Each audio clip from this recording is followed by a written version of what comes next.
দেখো তোমরা কেমন আছো? আমরা ভালো আছি, তোমরা কেমন আছো?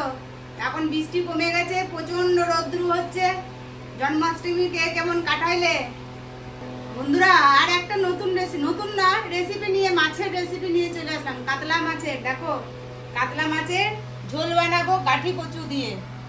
গাঠি কচু, মুখি কচু যেটা বলো সেটাই আছে, কিন্তু ওই বানাবো। দেখো কাতলা মাছ দিয়ে আজকে প্লেন ঝোল বানাবো সুন্দর করে। কিভাবে বানাই দেখো, আমরাই দেখো বানাবো। এখন আমাদের প্রতিদিন স্পাইসি খাওয়াও যাবে না, তাই জন্য একটু হালকা পাতলাও খেতে লাগে মাঝে মাঝে। তাই জন্য আমরা কিভাবে বানাই দেখো, নতুনত্ব ভাবে বানাচ্ছি, কিন্তু জিরে আদা তো দাওই, এটা কিন্তু নতুন করে বানাচ্ছি। পেটের পক্ষেও উপকার আর স্বাস্থ্যের পক্ষেও উপকার, আর টেস্টেও হবে, ঝালও হবে, কিন্তু কাঁচা লঙ্কার ঝাল।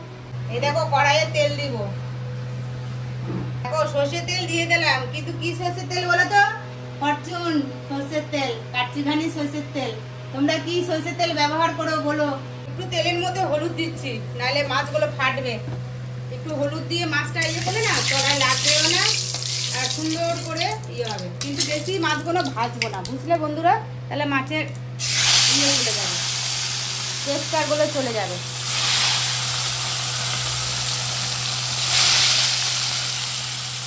দেখো বেশি ভাজবো না, হালকা করে ভেজে নেব। ভাজা হয়ে গেছে, আবার উঠাই নিচ্ছি। দেখো মাছ ভাজা হয়ে গেছে বন্ধুরা। এখন এই তেলের মধ্যে একটু সম্বার দেবো, জিরা, সাদা জিরা আর কালো জিরা সম্বার দেবো, আর তার সাথে একটা তেজপাতা। এই যে দুটো তেজপাতা দিলাম। তারপরে আলু আর এই যে তোমার কচুগুলো একটু ভেজে নেবো।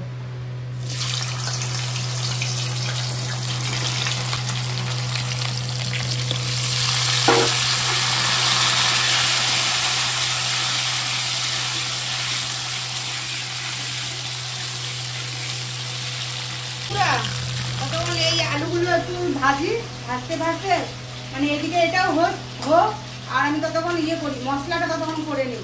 মশলার মধ্যে দেখো কি দিচ্ছি। এই যে কাঁচা লঙ্কা দিব চার পাঁচটা না 6-7টা কাঁচা লঙ্কা দিলাম। আন্দাজ মতন কালো জিরা দিব, এই যে কালো জিরা দিলাম, এই 1 চামচ মতন হবে। আর হচ্ছে সাদা জিরা দিলাম, এই দেখো সাদা জিরা, ওটাও 1-1.5 চামচ মতন হবে। দিয়ে এই মশলাটা করে তা করতে করতে হয়ে যাবে, তোমার আলুটাও কষানো হয়ে যাবে। এই দেখো এবারে মশলাটা করব বন্ধুরা। আলু দেখো ভেজে নিয়েছি সুন্দর করে, লাল লাল করে। এখন এই মশলা দেবো, দেখো যে মশলা করলাম, এই মশলা দিয়ে দিলাম।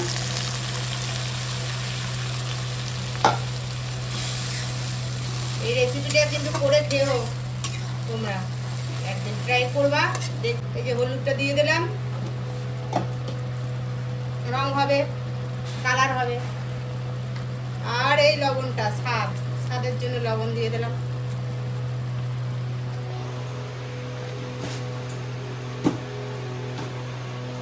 এই দেখো এখন নাড়ছি বন্ধুরা, দেখো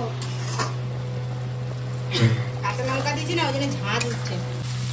দেখো কষানো হয়ে গেছে, কালো কালো হয়েছে কেন বলো তো বন্ধুরা? এটা হচ্ছে কালো জিরে দিয়েছি, কাঁচা লঙ্কা দিয়েছি, ওই জন্য একটু কালো কালো হবে, কিন্তু ঝোলটা কিন্তু পুরো স্বাদ টেস্টি ভরে যাচ্ছে একদম। তোমরা একটা হেলদিও আছে, কালো জিরা আছে না, অনেক উপকার, কিন্তু গায়ে হাতে ব্যথা কমে যাবে। এইবারে আমরা এখন মশলা কষানো হয়ে গেছে, তেল ছেড়ে দিয়েছে। এখন এবারে আমরা জল দিব পরিমাণ মতো। দেখো ঝোল ফুটে গেছে বন্ধুরা। দেখো এখন মাছগুলো একে একে দিয়ে দেবো। এই দেখো টপাক, অল্প করে মাছ কিনেছি বন্ধুরা। আজকে তাহলে রেসিপিটা এখানেই শেষ করলাম বন্ধুরা। তোমরা চ্যানেলকে সবাই সাবস্ক্রাইব করো।